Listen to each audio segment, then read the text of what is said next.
This is Jonathan Lane from Fan Film Factor, and today I'm here with the power couple of the Federation Files fan series, and that is Dan Reynolds and his lovely wife, Kelly. And Dan is the co-owner and operator of Warp 66 Studios in Northern Arkansas, along with Glenn Wolf. The Warp stands for Wolf and Reynolds Productions, and the 66 is the year that Star Trek premiered, so that's where the name comes from.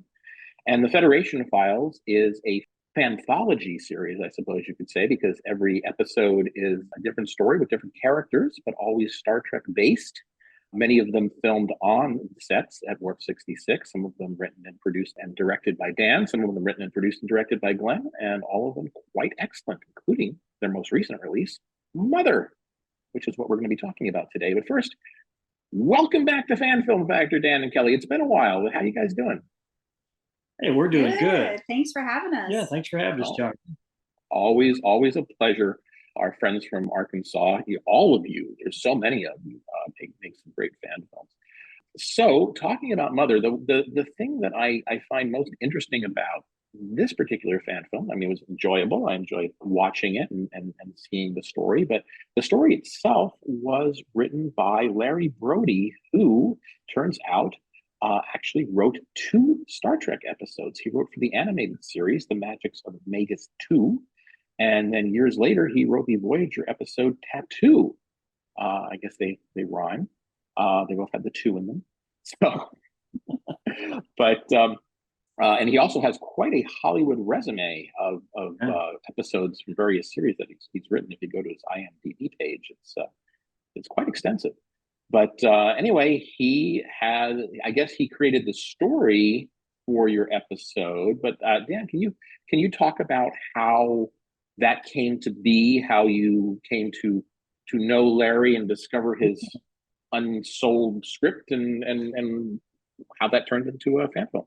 Well, Larry had retired from Hollywood and he moved to Mountain Home, Arkansas. And I have a television station there in Mountain Home, and there was a business expo, and he was there to promote a nonprofit organization, and I think it had to do with literacy and reading and whatever.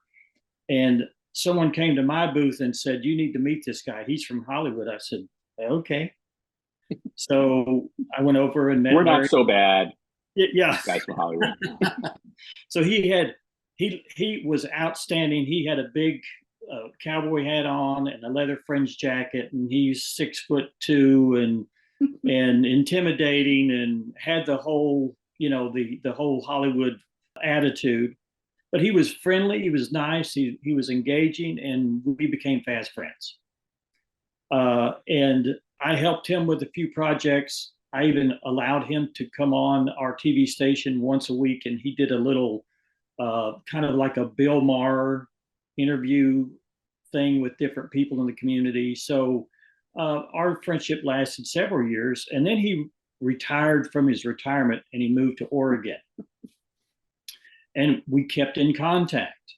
And he wrote a weekly article for the local newspaper about his life in paradise, which he considered Arkansas to be paradise. And we chatted back and forth, and he had mentioned something about all of the scripts that did not get purchased that he had submitted to different entities. And he had one list on his webpage, and it was all of the ones that he submitted to Star Trek.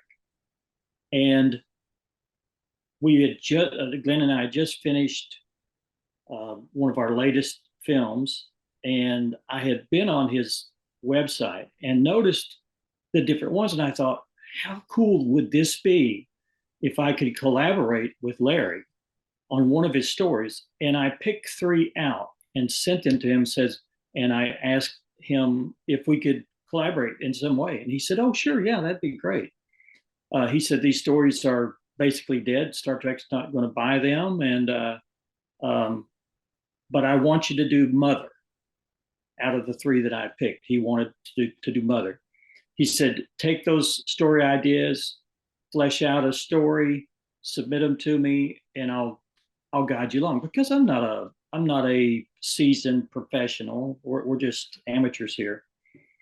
And so that's how that started. And after, I think, 2 or 3 months of writing and sending back and forth, he put his stamp of approval, and he said, this script is done. It's sealed. It's good. Go ahead with it. So, and I've kept him in the loop. I've sent him dailies during the process. He praised the final product, so we're good with that. So it's available. It's out, and people can watch it. Oh, wonderful. Now, what condition was it in when you saw it? Had he written a full spec script for Voyager, or was it just a story pitch, a screenplay? What? It was a short paragraph synopsis of basically Voyager going to a planet, finding an entity that was attracted to Kim, and basically took him over, adopted him, wouldn't let him go back to the ship, and that was basically it. I mean, it was maybe 2 paragraphs long. What I think I sent you a screen capture of what was on, and that was the only direction that I had on how to write the story. I added I changed it from Kim to a newly promoted from cadet, working on coming into the USS Hornet, her first away mission, her first deep space mission, basically putting her in a very uncomfortable position for the first time in her life, being young and inexperienced. Yeah, that actually worked very nicely, I thought, because one of the things about Star Trek, everybody has their favorite thing about Star Trek. They like the aliens, or the optimistic view of the future, or they like the starships, or they like the space battles, they like this or like that. Yeah. But what they really like, and they don't even realize it, is they like the characters.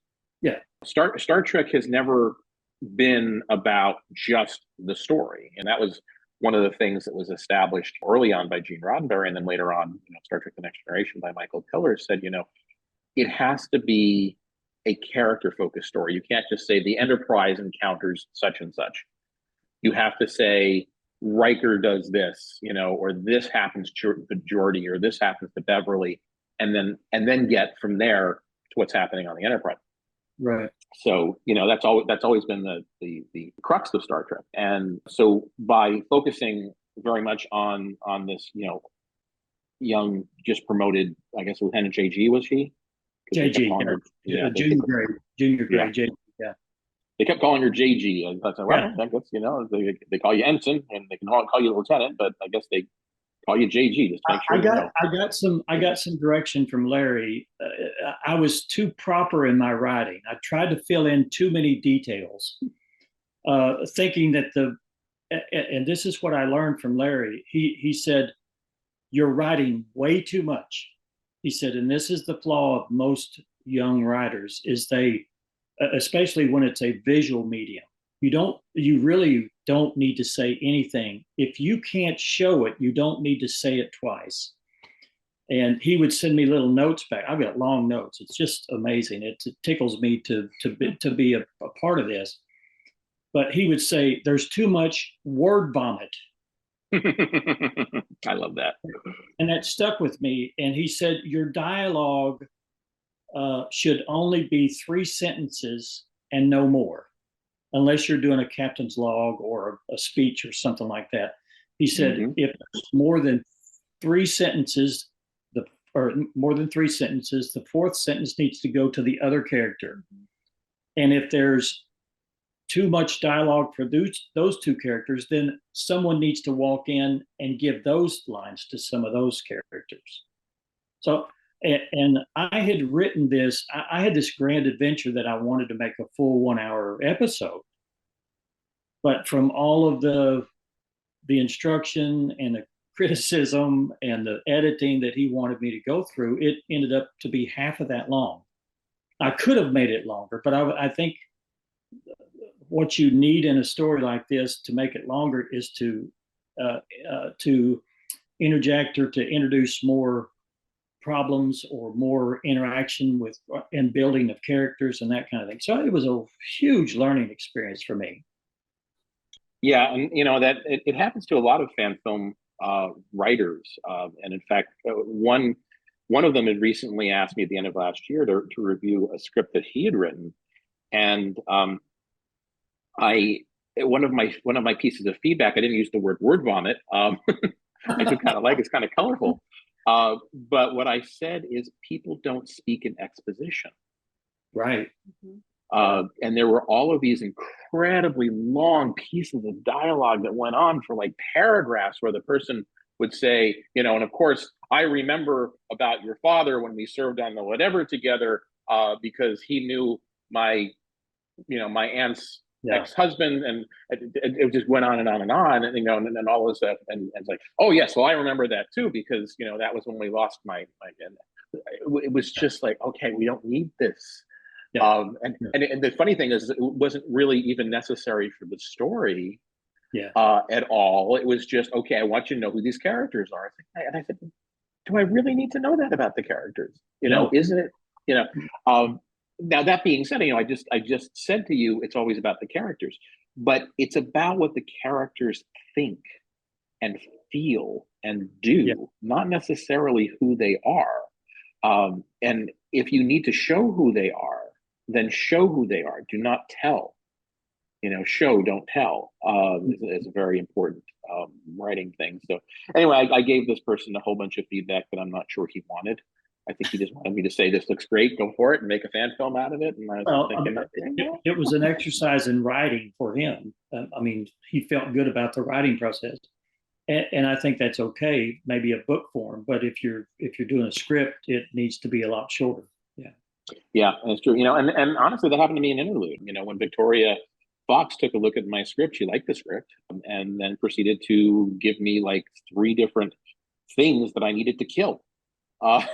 It's like killing your children, taking lives out of the script. She said, this isn't necessary. This is, and ultimately she was right. I think I ended up keeping one of them. So I think this is kind of important, but sometimes stuff that, as much as you enjoyed reading it, as much as you think I can't bear to lose it, it's gone. And when you read the script, there's a lot of imagination that you have to fill in the blanks, because there is a lot of explanation of what we have to show. And I found that out, that if you have to have dialogue, then it will detract from the message. Right. You know what the backstory is, but you're worried that the audience is not going to get what you're trying to convey because they don't, what I'm saying? Mm-hmm. Sometimes when the actors portray what they're supposed to portray, they don't, sometimes not saying something and acting that feeling or the emotion is a lot better than, mm-hmm. Superfluous words. Yeah, that is true. Now, speaking of acting, you've got some very good performances out of most of your cast, including you, Kelly, by the way. Do you have any acting training, by the way? Because you did a very nice job. I do not, just lots of enthusiasm. Lots of enthusiasm, which I guess you have to have if you're the wife of the person who makes Star Trek fan films, right? Well, yeah. It's not that you just put up with it.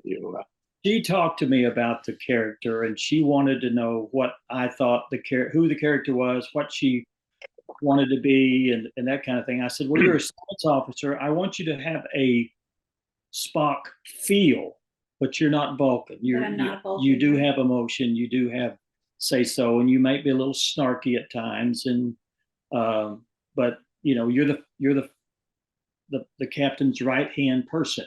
Mm-hmm. So you have a good relationship with him, and he relies on you and that kind of thing. But there were times that I did have to, rein people in. The captain, especially Todd Scarborough. He is an extrovert, and he is he's very enthusiastic. Very enthusiastic. A lot of ideas.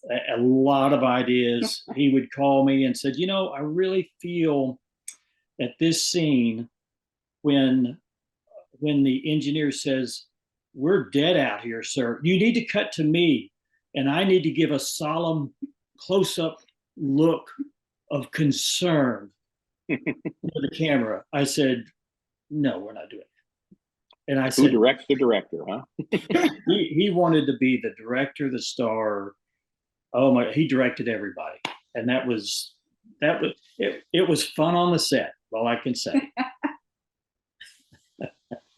Well, I mean, you were the director though. So, so, aside from that push-pull, what were you doing to direct the performances of the people? Actually, Josh Irwin has really helped me with this, because with all other productions that Glenn and I have done, I was the cinematographer, I was the sound guy, I was the lighting guy. I had to grip and move, and Glenn would be the one that would be directing and making sure everything was coordinated. I was doing most of the grunt work. Josh, I had talked to Josh about this script, and I said, I really want to concentrate on directing. I said, because the other jobs that I've done in previous movies have just been so chaotic that I don't think that I can do it all. So Josh came in and did all the cinematography work, and he's a masterful lighter. Yes. Yeah, and he allowed me to. I mean, I even during some of the setup, I would come in and grab equipment. He goes, "Stop! Don't touch any of the equipment. You are the director. You focus on character and direction and where the story's going. I'm doing all this." And he was a trooper. He was there. He would call me and say, "Any day you need me, I will be there." And I would text him. I said, "I've got 4 out of the 5 actors that are going to be here Friday. Can you make it?" He said, "I'll be there." He was so lovely. I mean, he was kind of quiet and he observed. He lit everything, but every now and then, quietly, he would interject and say, "What if we did this?" Yeah, and we were like, "Yeah, let's do that." Yeah.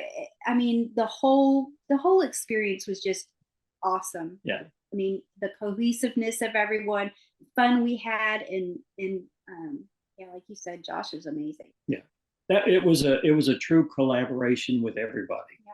Because we opened it up, and even though I had a vision of how the scene should be, I would ask certain ones. I said, "How do you feel in this? Do you feel comfortable doing this?" Some of the blocking and where we stood, there was times when I was like, I have no idea how to get this all in camera, how to make it work, how to come in from stage left, right, that kind of thing.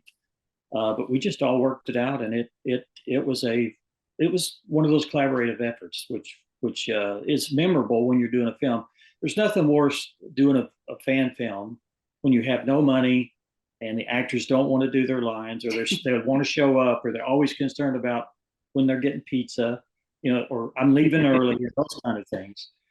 But to be in doing Mother was such a fun time. You'll see some of the bloopers that everybody was dancing and laughing and joking, and that's the payoff for us, really. So good to see you. Okay. Let's get all the science. Pork.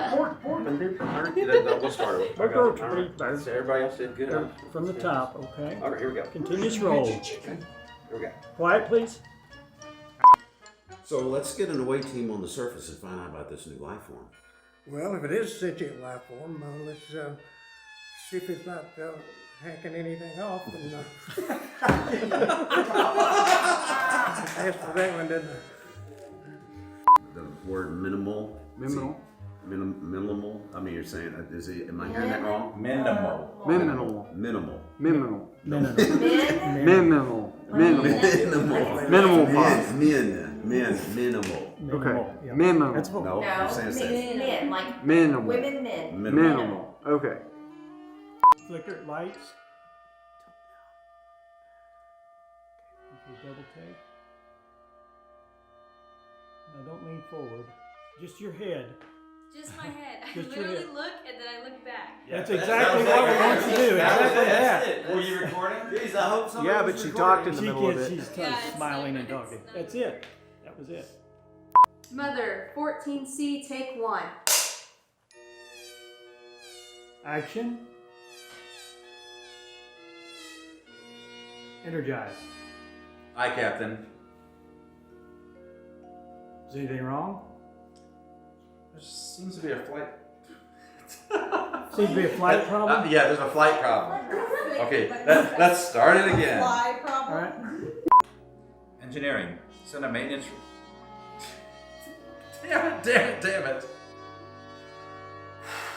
Maintenance team. Engineering. Send a maintenance team to the transporter room. To do a diagnostic, I think.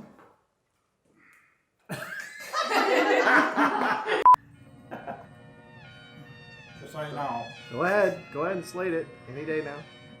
Mother, scene 16, Alpha, take 4. All right. I see your hand. A little farther back. Still saw it. I just broke it. I just broke it. Perfect. Main viewer, what have we been experiencing the past 24 hours? Not sure what you mean, Captain. What keeps harmful radiation from penetrating this ship? Titanium plating on the hull, sir. Correct. Look at that planet. What is the chemical makeup of that planet? Just the normal components that make up most planets, Captain. What's your point? The point is,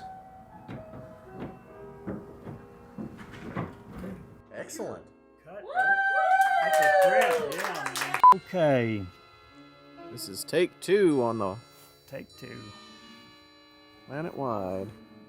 And there's cows in the background on this planet. Those are aliens. Those are space Aliens. cows. Space cows. Just squint. Ooh. Just a little bit. Now, it's almost like you're laughing. Okay. Was that Do the okay? hokey pokey I don't and know. turn I don't know yourself how around. to do that. Just kind of. Well, don't show your teeth. No teeth. No, it's just you look like you're constipated. I am constipated. Okay. That's the whole idea. This Okay. entity is upsetting your whole digestive system because you're going to eat stuff later. Like that? No, that's too much. No. Just frown. Action. so what happened to Brenix on the surface after she was released? Yeah, that's your line. That's my look at you. Okay, here we go. Sorry. Okay. Okay. Continuous row back to the top. Yep, okay. And we're going to do that one last line. That's No a one totally say different anything. genre of Star Trek. We have more than one? Yeah, there's more than one. I got it. Okay, so let's not else S-O with helm, S with crystals. Yeah, move your S around. I'm with you. Move your S around, would you? Move your S around. Move that S, buddy. If we're gonna recharge the crystals, I need all the negativity to just. I want a negative charge on the crystals. Got you.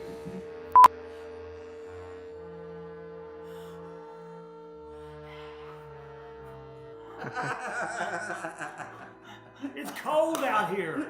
Oh my gosh, it's My cold. toes are frozen. It's only freezing. Don't complain.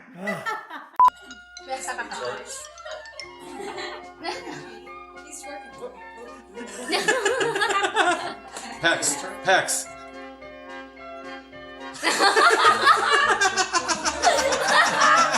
I'm your captain. That's great. Well, those were fun. You guys obviously, you guys had a lot of fun, which is always, that's the thing about fan films. It's volunteers. It's people who aren't necessarily professional. I mean, obviously, Joshua Irwin from the Avalon universe, he works in the entertainment industry. He's been a professional cameraman and a cinematographer and such. But most of us are just we're fans who want to play in the sandbox. So we do it for the fun, and therefore you should have fun. So I'm glad you guys did. We did. So let me ask you, Kelly. So having your husband direct you, I'm guessing that that always went perfectly smoothly because everything he said was right? I think when we do these things, I've played different roles. I mean, I've acted and I've helped out numerous ways.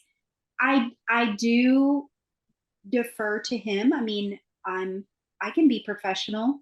It doesn't mean that I won't say, honey, what would you think if we did this instead? But I don't think we ever. I think it's been fun. I mean, It's been fun.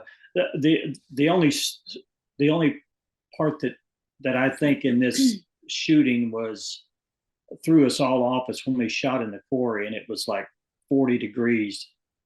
That everyone had skimpy little, especially the female actors had skimpy little tunics on, and the wind was blowing down there. And say, come on, chop, chop, let's go. Wait a minute, I need to heat up just a little bit more. Let me sit in the truck with the heat on, and then we can see. Yeah. Was it that that was like the one day that was 40 degrees, or it didn't matter if you went out there, during any time of the winter, it was just going to be, pretty freaking cold, right? Well, I think it was in February that we did that. February. It was the end of January, and it was one of the last scenes to get done. It was like one of the last two scenes, and he was wanting to finish the film. So weather-wise, you kind of had to take what you can get. Yeah. And 40 degrees was pretty optimistic. Yeah. And this is this past January, right? This is yes. 2024. Okay. And Glenn and I and Josh were in parkas, and we had no problem with the cold. I mean, that was fine for us. Fan films, we love what we suffer for.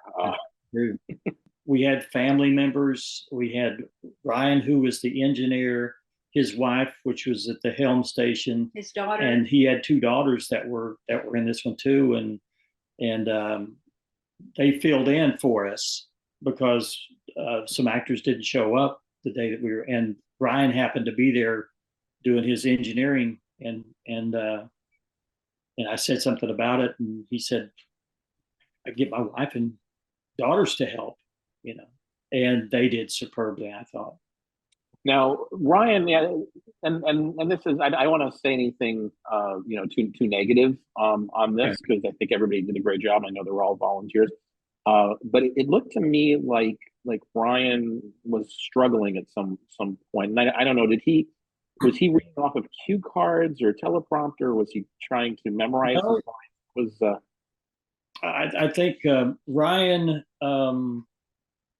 is pretty analytical, and I think that he didn't take any liberties with his character, and I think that if I work with Ryan a little longer, that I think he will blossom into an engineer, because I want him.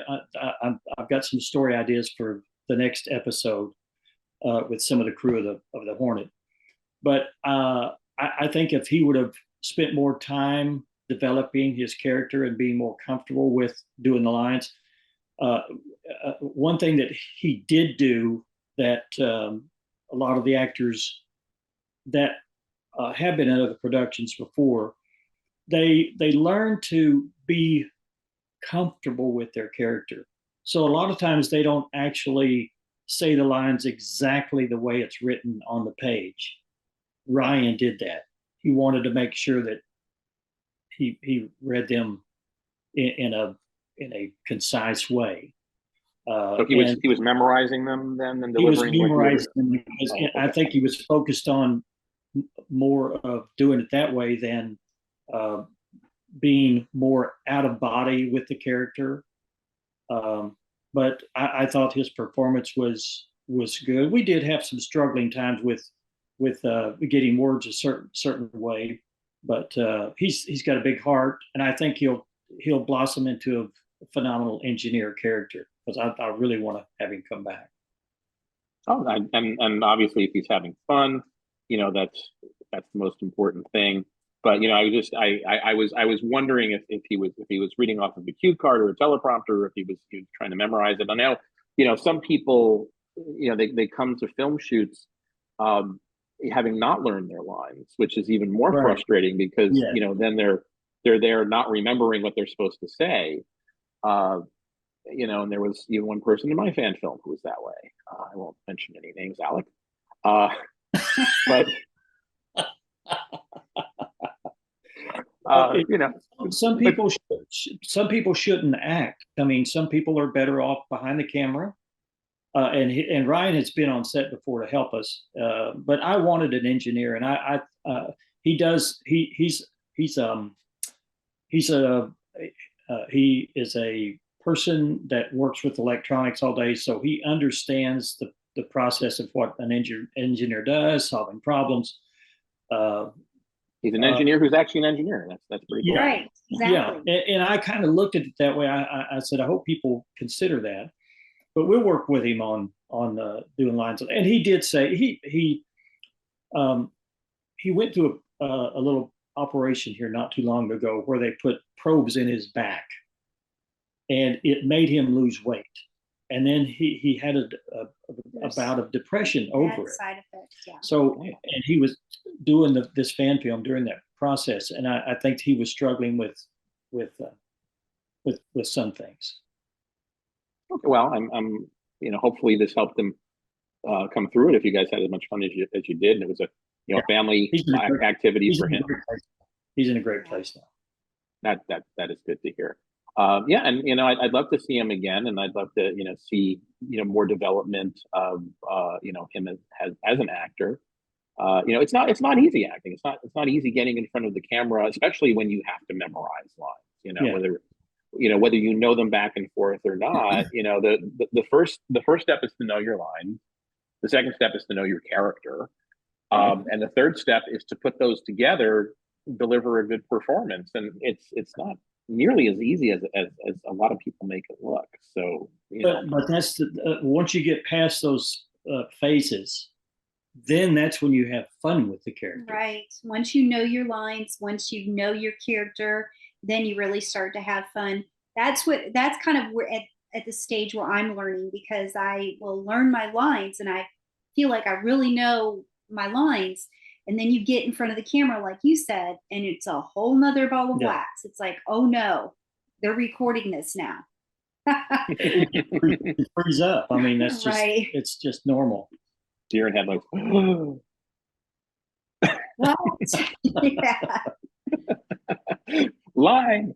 I'm ready for my close-up, Mr. DeMille. But no, I think and I think altogether you got some very, very good performances out of the folks that were. I'm very happy with what we've got. I mean, we're not up for any Oscars or anything like that, so it's okay. It's a fan film. You don't have to be. But on the other hand, Jonathan, I want my work to be the best it can be. I mean, I'm sure people will criticize my choices or my directing choices, but at the end of the day, when it's presented out to the world, you want people to at least say, "Wow, that was close to Star Trek, the original." And I get that's really the only comment that really hits home with me, because I'm saying, I've done it. I've done that. I'm close to what Star Trek used to be. And and I felt it. I mean, I was watching it, and I definitely, I got the Star Trek vibe from it, and I love those old TOS episodes. So when I get to see those uniforms, and just out of curiosity, that the Hornet is I believe a Detroit class cruiser, isn't it?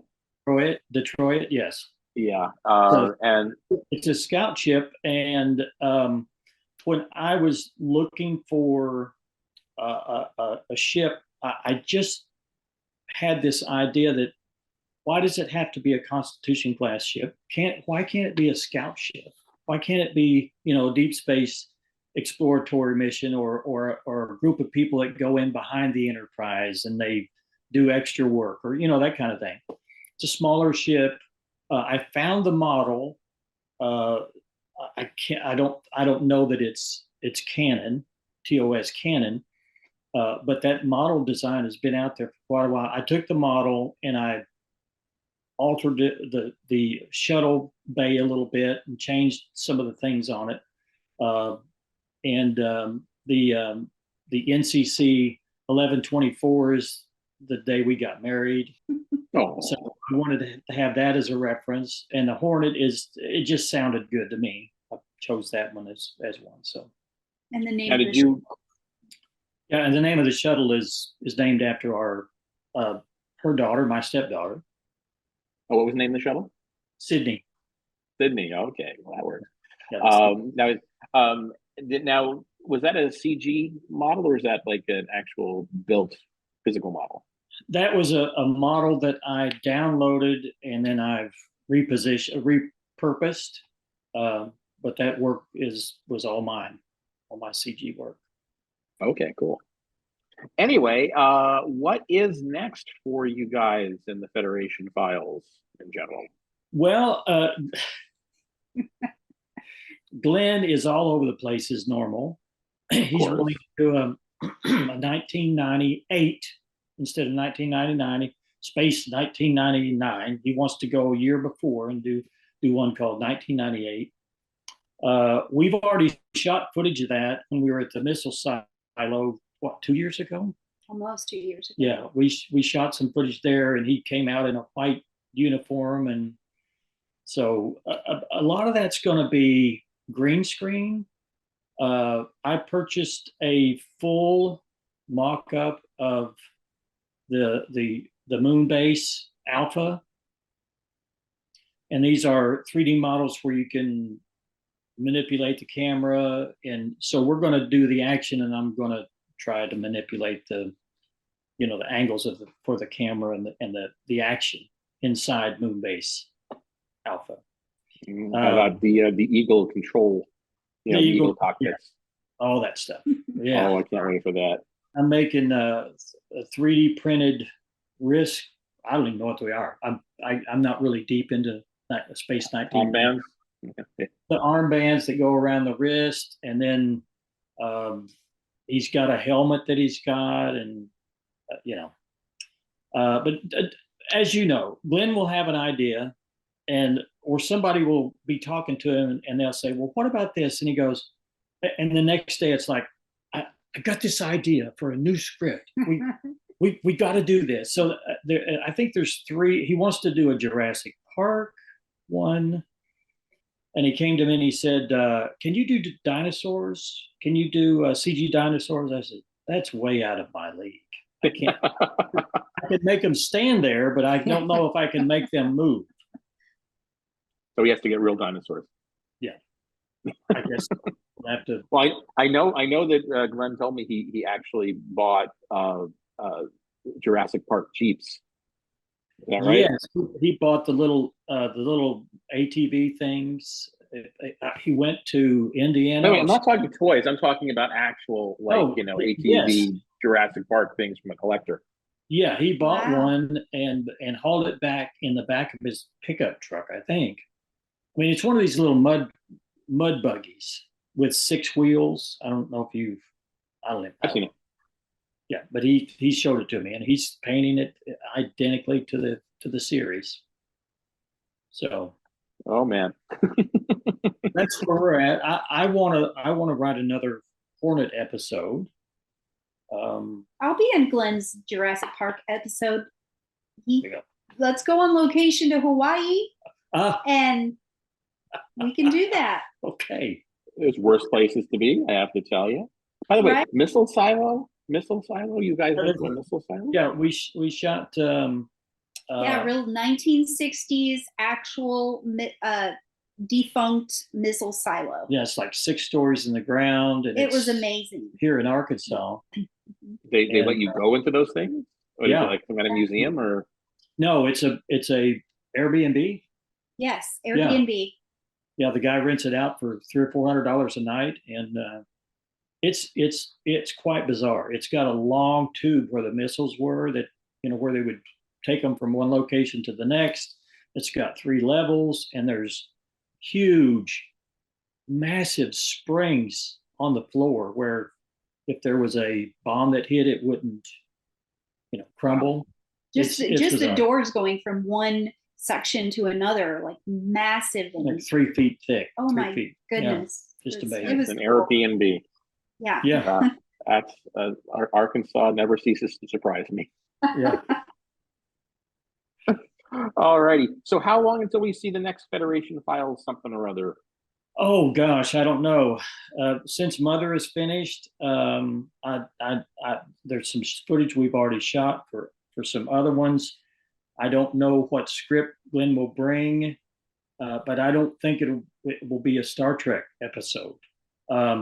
I've told him that I want to focus mainly on Star Trek because we've got got these beautiful sets. Might as well use them. we've got sets. I mean, why build new things?